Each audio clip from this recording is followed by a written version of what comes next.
take now Professor Egesi. Good afternoon, and good afternoon, everyone. Good afternoon, all protocols duly observed. My name is Chiedozie Egesi. I hope you can see my slide now. So I'm from the National Root Crops Research Institute, Umudike, where I work with Ihoma Okwonu. And today I'm going to be talking to us about virus-resistant cassava plus, VIRCA plus project. The plus there is about the nutrition, and is a project we're doing in Africa, in Nigeria, Kenya, and Uganda. So, but I'm going to focus our own on the work we do here in Nigeria. The work we do in East Africa, Kenya, and Uganda is mostly on diseases. And I'll make a brief mention of it as I go on. I put on NRCRI and IITA because I am a joint staff of both organizations. So I'm also an employee of IITA. So for today, I'm going to talk to us about how the work we are doing on cassava can help prevent some diseases that are flying around, with no exception to COVID, but generally speaking about diseases. So cassava is an important crop, but you know that in Nigeria, we also have a lot of malnourished people, regardless of all the vegetables and fruits that we have in abundance.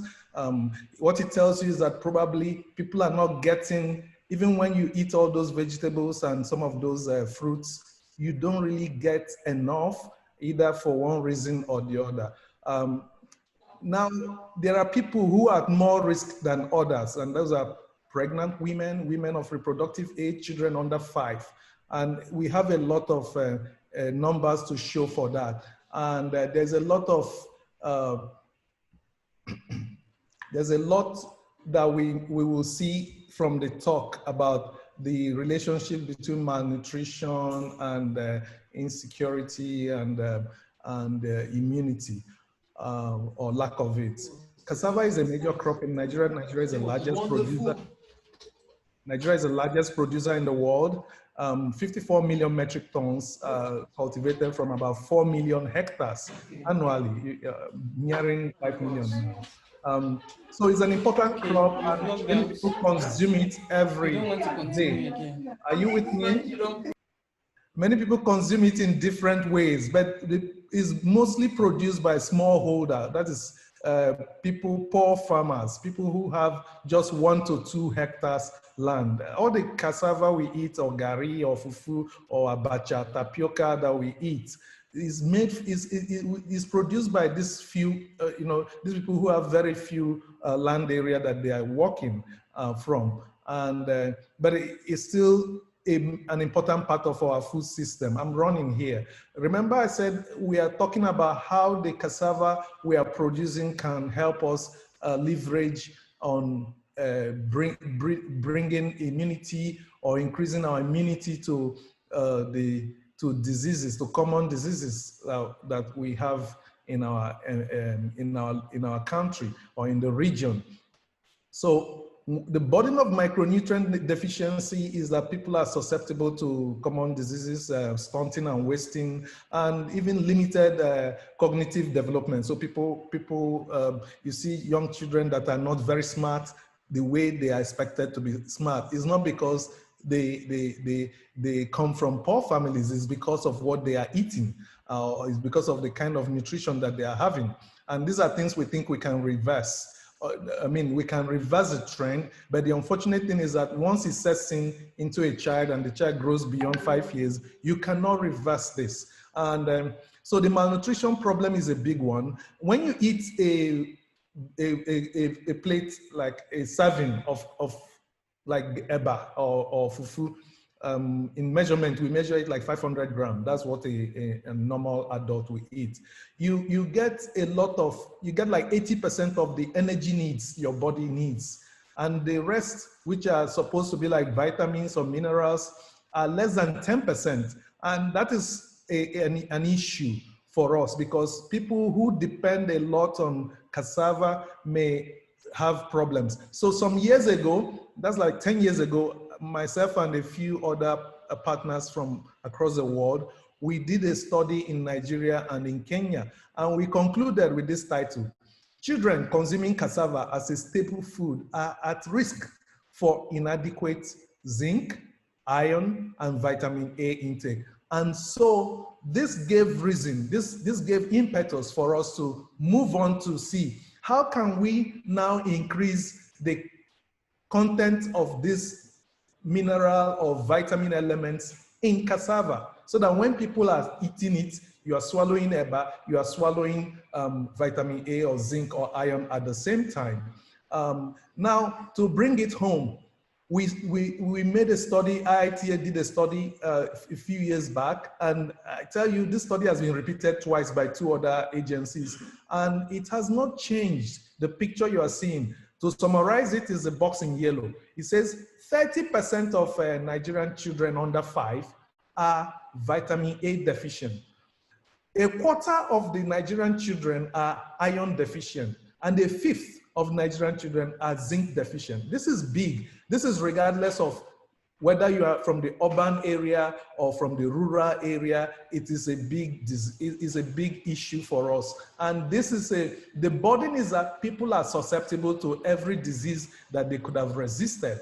And the cost of this deficiency, if I keep going, I'll just summarize this with this slide that, you know, iron deficiency anemia affects your immune system, stunts growth, and impairs the brain development in the child, the gray matter development. And zinc deficiency also causes its own physiological disorders. It compromises the immune system and other, the nervous system. And this cost of micronutrient deficiency to Nigeria is like 1.5 billion, according to the World Bank, in our GDP, due to the lack of vitamins and minerals in our food system. But Nigeria is not folding its hands. The Federal Ministry of Health, for the first time a few years back, worked with the Ministry of Agriculture and other ministries of industry to develop a guideline for micronutrient deficiency control in Nigeria. And there are many recommendations that they made. But the one that affects this talk today is the one I highlighted in the yellow box in the right. It said that Nigeria recognizes biofortification as a sustainable intervention strategy to manage micronutrient deficiency. There are other ways like supplementation, fortification, like giving of drugs that are iron tablets or zinc tablets, or putting it in our sugar or flour or salt. So all those are other means. But you know, the one that the poorest Nigerian can afford is that, for example, I grow something like vitamin A cassava or high iron cassava. I grow it in my backyard. I simply harvest it and I eat it. As I ate it, it means I ate or I swallowed some vitamin A pills at the same time. So you don't need to do a special intervention there. It is already there in your food. And that is what we started doing a few years back when we worked with vitamin A cassava, which is not biotechnology. It was just natural. It was just by making crosses, male and female. But the one I'm going to talk more about today is the one that we introduced iron and zinc. Why did we do that? In the vitamin A cassava, from the cassava's natural germplasm, we're able to see variation to be able to achieve that. And that's another project called Harvest Plus. So we didn't need to use biotechnology. And that's the yellow root cassava you are seeing all over Nigeria. But for iron and zinc, we have limited genetic variation. And you can't do breeding for it if you don't have the genetic variation. So we have the alternative of genetic modification, which provides an alternative pathway to introducing these elements into the new varieties. And that's the work we have done. We've been able to modify cassava to increase the iron and zinc. If you're not hearing me, there's a rainstorm here. So I'm now increasing my volume to see that you are with me. But if you're not hearing me clearly, please let me know. So we've been able to make those modifications with our partners, with Nigerian cassava cultivars, and we've been able to introduce them to Nigeria to test them. But let me digress a little bit to tell us that genetic modification is not the only way. There is a new way also called genome editing, which is another way of increasing mutation. And the technology, we believe, will also enhance food crops to improve global nutritional status. But this is not what my talk is going to be about. It's for us to know that there are other technologies about biotechnology. So VIRCA Plus project is a product development project. The goal is to enhance the livelihoods of smallholder farmers in Nigeria by delivering cassava varieties genetically enhanced to resist viral diseases and provide higher nutrition. So look at the countries. Okay, I missed out Rwanda. Rwanda was a late entry. So in our focus, we have strategies that, you know, when you have a plan, you say this is a strategy for success. So for our strategy, we think that in East Africa, where you have Uganda, Kenya, and Rwanda, they have a disease called cassava brown streak disease, and it is not yet here. So we are not able to test those materials here. But in Nigeria, where we know that micronutrient deficiency is a big deal, iron and zinc deficiency, we have already put this resistant material, a gene, in the cassava, and also the iron and zinc for deployment in Nigeria. And these are our partners there. NRCRI is a major partner in Nigeria, but we have other partners from other parts of the world. So we've been able to boost immunity by when we see that vitamin A, when people eat food that is biofortified with vitamin A, like the orange flesh sweet potato, they're able to avoid a lot of diseases. So that is no longer the question. The question is, how can you continue to biofortify crops and increase the nutrient to the point that we need, where the body can assimilate it and use it? So we use several strategies, and I'm not going to bug you with this.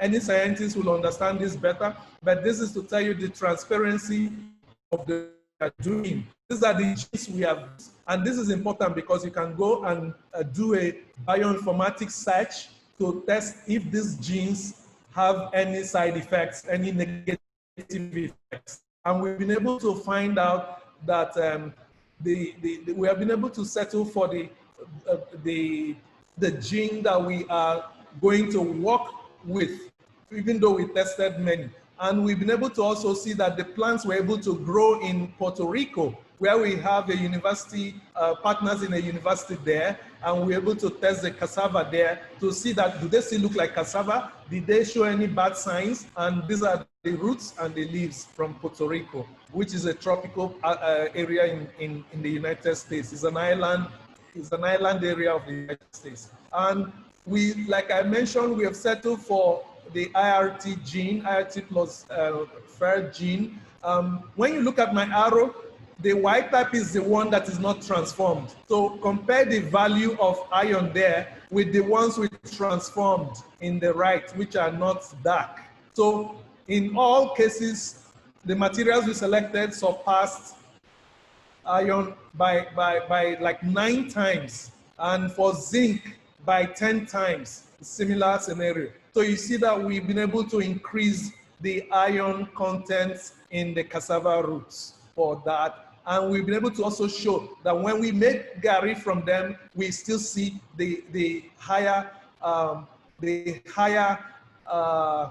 volume of, look at where I have the arrow, the one in bottom left, which is the one we are, and the one in the right. You will see that the raw one has high iron, which is plain, the gray one and the black one. Compare them with these ones that are controlled. These are the controlled, so they are still retaining higher iron in all cases. So this is very impressive for us, because we are showing that at least we have 70% retention of iron even after we have processed. Some of it is lost, but we've been able to show that we can keep some of them. So we have non-modified cassava, that is the one that we did not modify, can give you like less than 10% of your iron needs or less than 15% of your needs. But with our own, even after you've prepared them to Gary, we have shown that you can retain at least 50% of iron in our modified ones and 60 to 70% of zinc in our modified one, which are essential. These are what are essential for growth of children that are less than 6 years or women that are of reproductive age. Now, bringing it home, these are the materials here in Umudike, Nigeria, Abia State, where we are growing them now and testing them. So we started growing them early this year, and we think that by the end of year or early next year, we'll be able to make some assessment and analysis to know what to do, what to go forward with. Remember, we are working with varieties that are already adapted to Nigerian. There are Nigerian varieties being grown by farmers. Some of you who know cassava may know TMS 98/0505. It's one-star candidate that we are using. So, but this is the future plan that we have. That's immediate future plan. So, assuming that we select 3 top candidates from those field trials, we can cross them with other local non-transformed ones to bring about in even more superior varieties that we can develop and release to farmers going forward, even after we've released this. Because our own breeding is a continuous addition, value addition process. We have to keep adding value to the things we are doing. So our future plans include that we will run these trials at 2 locations in Nigeria. This is we are hoping to do this between 2021 and 2022. We'll run all the bioaccessibility, bioavailability trials in Nigeria, conduct regulatory trials, and some agronomic and molecular analysis to show we've already done that in the background, but in a regulatory way to show in a transparent way that these genes that we use do not pose any risk at all. And we hope to take them to the variety release trial process, like the cowpea one that we will hear shortly after now, and do the same thing they did by bringing them out and then making communication and public awareness. And we are going to keep the media abreast with our activities.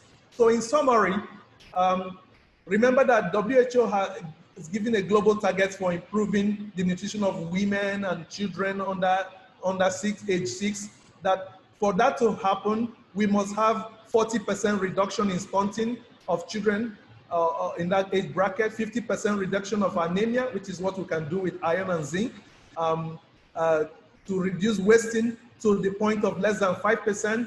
And we know that if we enhance the micronutrient status of our population, we will achieve these goals. That is the only way we can achieve these goals. I want to say that our work is aimed at generating micronutrient dense crops, not only cassava, but cassava is our primary crop now, because it is the most cost effective and sustainable and even realistic way, because you don't need any transportation, you don't need any preservation, you just give the farmers stems of cassava to grow, they can grow it in their backyard and process it to whether gari or fufu or abacha, and they already, when they eat it, they eat the vitamins or the minerals that we really want them to eat. So we need to ask the government to prioritize biofortification to improve the nutritional content of our staple foods like cassava, rice, maize, or sorghum, and even cowpea, because this is essential to boosting the immunity of our people to any of the infectious diseases.